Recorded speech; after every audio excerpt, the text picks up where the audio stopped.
It is 11:30 p.m. on July 22, 1991. In Milwaukee, Wisconsin, the humid summer air hangs heavy over the city, but it is about to be shattered by the frantic footsteps of a 32-year-old man running for his life. Tracy Edwards flags down two Milwaukee police officers, gasping for air. He tells them a man just tried to kill him. Edwards is terrified, disoriented, and still wearing one half of a pair of handcuffs. He points down the street to the Oxford Apartments, a nondescript brick building on North 25th Street. The officers escort Edwards back to apartment 213 to investigate the claim and retrieve the key for the cuffs. A soft-spoken, blond man opens the door.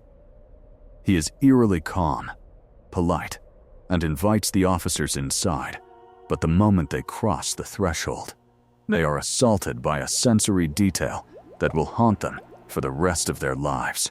It is a thick, sickeningly sweet, and overpowering chemical stench, the unmistakable odor of rotting meat masked by industrial bleach and heavy air fresheners.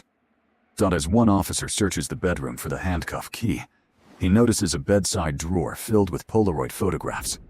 The images are a forensic nightmare: mutilated bodies, severed limbs, and torsos arranged in grotesque poses. The officer immediately draws his weapon. His partner, drawn by the horrific stench, steps toward the kitchen and opens the refrigerator door. The officer peers inside, his face drains of color, and he staggers backward. What the police found inside that refrigerator would expose one of the most depraved serial killers in modern human history. But to understand how this meticulously constructed slaughterhouse went unnoticed for over a decade, we have to go back to the beginning. The ordinary world of Jeffrey Lionel Dahmer began in a seemingly idyllic setting. Born on May 21, 1960, in Milwaukee, his family soon relocated, eventually settling in the quiet, wooded suburbs of Bath, Ohio. From the outside, the Dahmers appeared to be a standard middle-class American family. His father, Lionel, was a research chemist, and his mother, Joyce, was a homemaker. But behind closed doors, the household was reportedly fractured by Joyce's severe depression and Lionel's frequent absences for work and study. By the time Jeffrey was 8 years old, he was a deeply isolated child. He didn't connect with his peers. Instead, he found a grim fascination in the woods behind his home. According to childhood acquaintances and later psychological evaluations, Dahmer developed an obsessive interest in the anatomy of dead animals. He would collect roadkill, preserving insects, and eventually allegedly impaling small animals like frogs and cats on sticks to study their visceral biology. His father, believing this was the budding curiosity of a future scientist, even showed him how to safely bleach and preserve animal bones using chemicals. He was inadvertently handing his son the blueprint for his future atrocities. As Dahmer entered his teenage years, he realized he was a homosexual, a fact he repressed deeply. Combined with a burgeoning, severe dependence on alcohol, his dark fantasies evolved. He didn't just want a partner. He wanted total, unyielding control. He fantasized about rendering someone completely passive, incapable of leaving him. The lethal threshold was crossed in June 1978, just weeks after his high school graduation. Dahmer, then 18, was driving when he spotted a young man hitchhiking. It was 18-year-old Stephen Hicks, who was simply trying to get to a rock concert. Dahmer invited Hicks back to his empty house for some beers. When Hicks eventually tried to leave, Dahmer panicked. The thought of abandonment triggered his darkest urges. He allegedly struck Hicks in the back of the head with a 10-pound barbell, then strangled him to death. It was his first taste of the ultimate control he had craved. Dahmer then painstakingly dismembered Hicks's body, hiding the remains in the crawlspace, and later crushing the bones and scattering them in the wooded backyard. No one had a clue. Astonishingly, Dahmer would not kill again for nearly 9 years. In the intervening period, he briefly attended Ohio State University before dropping out due to rampant alcoholism, then enlisted in the U.S. Army as a medical specialist stationed in West Germany. He was eventually discharged for his chronic drinking. By the late 1980s, Dahmer had drifted back to his birth city of Milwaukee, settling into a pattern of menial jobs and nightly binge drinking at local gay bars. It was here, in the shadows of Milwaukee's marginalized nightlife, that his hidden motives fully weaponized. The Milwaukee Monster was born. Dahmer began targeting a very specific demographic: young men, predominantly black, Hispanic, and indigenous, many of whom were runaways, sex workers, or on the fringes of society. He knew that if these men went missing, a racially biased and prejudiced system was less likely to look for them. His modus operandi was brutally efficient. Dahmer would approach men at places like Club 219, offering them $50 to $100 to come back to his residence to pose for nude photographs or drink. Once inside, Dahmer would serve his victims drinks heavily laced with halcyon, a powerful prescription sleeping pill he obtained through a clinic. But once the victim was unconscious, the horror began. Dahmer would strangle them, fulfilling his twisted desire to be with a partner who could not resist, judge, or abandon him. He routinely engaged in acts of necrophilia with the corpses. But his pathology demanded more than just a momentary thrill. He wanted keepsakes. Trophies.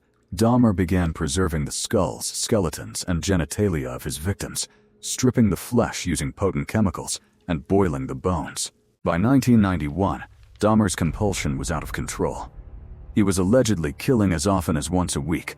The apartment building stank of death, a smell he weakly explained away to his frustrated neighbors as spoiled meat from a broken freezer. And yet, he operated with near impunity, slipping through the cracks of a flawed justice system.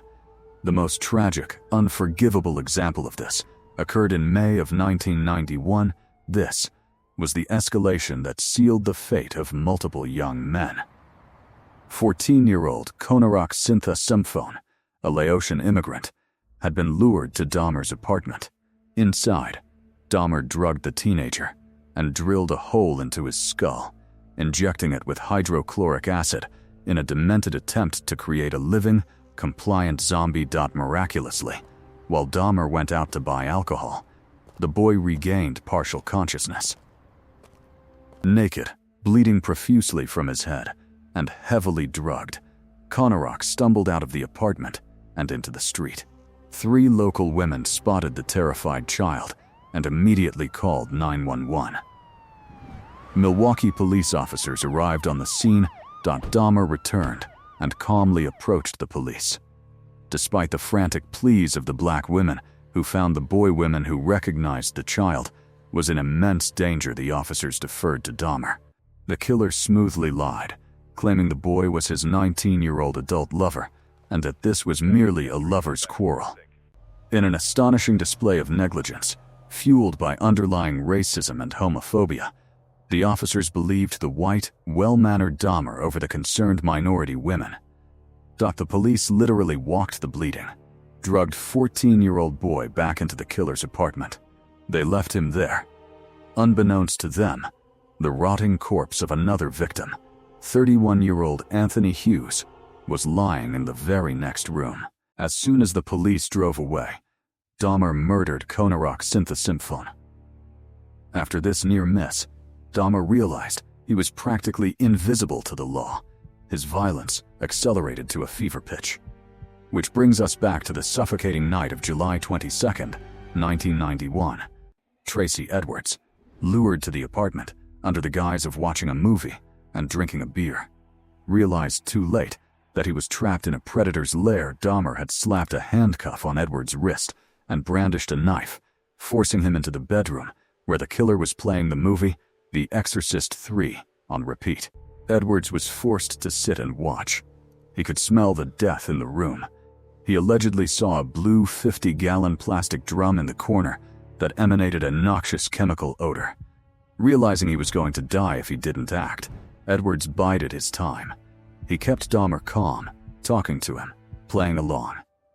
Then, in a singular moment of distraction, Edwards struck Dahmer in the face, kicked him away, and bolted for the front door, unlocking it and sprinting out into the night.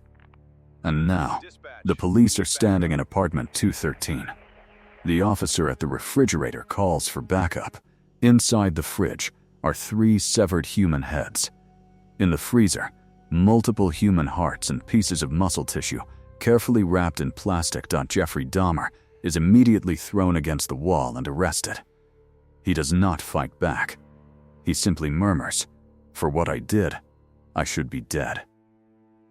The subsequent forensic investigation of the apartment unveiled a house of horrors that shocked the nation. Investigators found 4 severed heads in the kitchen. 7 skulls, painted and preserved, were arranged in the bedroom closet. The blue vat contained 3 dissolving torsos. Once in custody, Dahmer waived his right to a lawyer. He was remarkably cooperative, giving detailed clinical confessions to detectives for weeks. He admitted to killing 17 men and boys between 1978 and 1991. He detailed his acts of necrophilia and, horrifyingly, admitted to consuming the flesh of several victims, believing it would make them a permanent part of him. The trial of Jeffrey Dahmer began in early 1992, and it was a media circus. Dahmer pleaded guilty, but insane, to 15 counts of murder in Wisconsin. His defense team, led by attorney Gerald Boyle, argued that the sheer depravity of his crimes, the cannibalism, the necrophilia, the acid injections, was undeniable proof of severe mental illness. They claimed he suffered from borderline personality disorder, schizotypal personality disorder, and a psychotic disorder, making him unable to conform his conduct to the law. But the prosecution systematically dismantled the insanity defense. They pointed to his meticulous planning. Dahmer targeted vulnerable people. He bought the chemicals in advance. He lied to police officers with incredible composure. He hid the bodies. These were the actions of a calculating predator who knew exactly what he was doing and knew it was wrong. The jury agreed. On February 15, 1992, Dahmer was declared legally sane. Because Wisconsin had abolished the death penalty in 1853, he was sentenced to 15 consecutive terms of life imprisonment without the possibility of parole, plus an additional life sentence later added for his first murder in Ohio. A total of 16 life sentences. The Milwaukee Monster would never see the outside of a cell again, but the arrest and conviction of Jeffrey Dahmer left a deep, festering wound in Milwaukee. The social impact was seismic. The families of the victims and the broader Black, Hispanic, and LGBTQ+ communities were completely outraged. They demanded answers. How had a white man with a criminal record for molestation been allowed to repeatedly lure missing men of color into his home, completely unbothered by law enforcement? The case exposed severe systemic fractures. Missing persons reports filed by the families of Dahmer's victims had allegedly been ignored or given low priority by the police. The officers who returned 14-year-old Konorok Cynthia Symphone to his murderer were eventually fired, though in a controversial twist, they were later reinstated with back pay following union appeals. For many, Dahmer's long reign of terror was as much an indictment of societal prejudice and police apathy as it was of one man's inherent evil. Dahmer's time in prison would be remarkably short. He was housed at the Columbia Correctional Institution. Despite the high profile of his crimes, he was eventually integrated into the general population for work details. On the morning of November 28, 1994, Dahmer was assigned to clean the prison bathrooms alongside 2 other inmates, Jesse Anderson and Christopher Scarver. The guards left the 3 men unattended for 20 minutes. Scarver, who was serving a life sentence for murder himself, had reportedly been deeply disturbed by Dahmer's crimes and his unrepentant attitude. Armed with a 20-inch metal bar taken from a piece of exercise equipment, Scarver cornered Dahmer in the staff locker room. He beat Jeffrey Dahmer to death, leaving him on the floor in a pool of blood. Dahmer was 34 years old. Today, the Oxford Apartments on North 25th Street no longer exist. The building was completely demolished, the land left vacant, a scar on the city of Milwaukee. The victims' families continue to navigate the profound trauma of their loss, fighting to ensure their loved ones are remembered not just as footnotes in a killer's horrific legacy, but as the vibrant young men they were. The Jeffrey Dahmer case remains closed, but the painful questions it raised about justice, privilege, and the blind spots of law enforcement echo into the present day. Christopher Scarver continues to serve multiple life sentences in federal prison. We know that a monster walked the streets of Milwaukee for 13 years. But we have to ask ourselves, if society had valued the lives of the marginalized from the very beginning, how many of those 17 men would still be alive today? If you appreciate our deep dives into the psychology and facts behind true crime, please subscribe to the channel, hit the like button, and let us know your thoughts on this case in the comments below. Stay safe, and thanks for watching.